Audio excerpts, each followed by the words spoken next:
A very good and happy, joyous Erev Shabbos to everyone.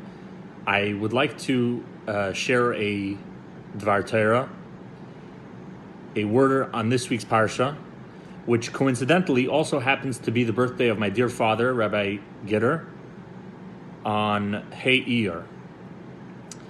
Have you ever said to yourself, I'm not religious, I don't observe all the commandments of the Torah, so if I don't observe mitzvah A, then why should I do mitzvah B? In this week's Torah portion, we discuss the cause for tzaras, which is like leprosy, a skin discoloration, and actually wasn't called leprosy, it was just a skin discoloration, which rendered a person ritually impure. And the reason or the cause for the disease of tzaras came about through speaking bad about another fellow Jew, otherwise known as Lashon Hara. And the Torah indicates that there are only certain days that are suitable for a person to be diagnosed or to have his tzaras, the skin discoloration, examined.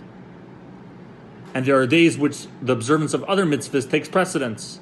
For example, if there was a wedding or on a Jewish holiday, so on those days, the examination of tzaras would not take place.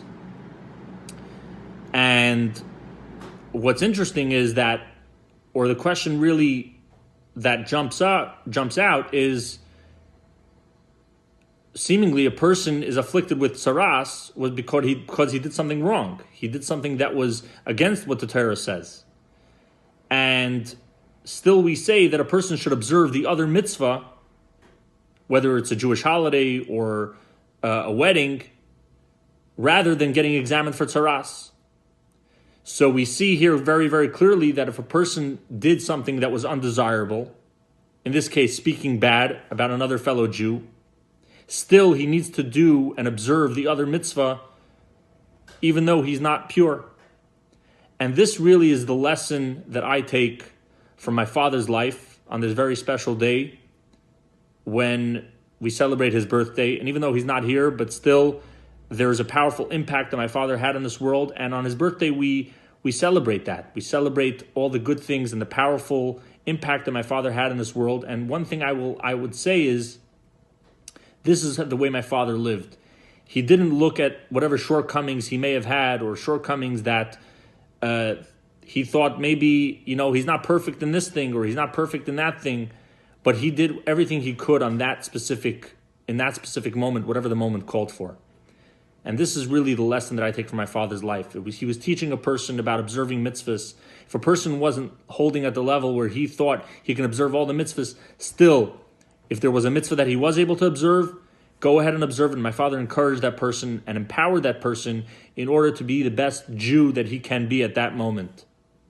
And that is the lesson that we take from this week's Parsha, that even though we may be not religious in one area of our life, that should not take away from our observance in other mitzvahs that we could do. And our connection to God should not be limited and is not limited by, maybe our shortcoming in one mitzvah. On the opposite, if we're able to do another mitzvah, then we should do that mitzvah. Even though we may think of ourselves as not being religious or not being totally so-called observant in all the mitzvahs, but if we can do one mitzvah better than what we did yesterday, if we can take upon another mitzvah, if we can add more light into the world and make the world a better place, then we are doing our part in making this world the better place that it must be in order to welcome the coming of Mashiach. May we be reunited with all our loved ones and have a wonderful Shabbos.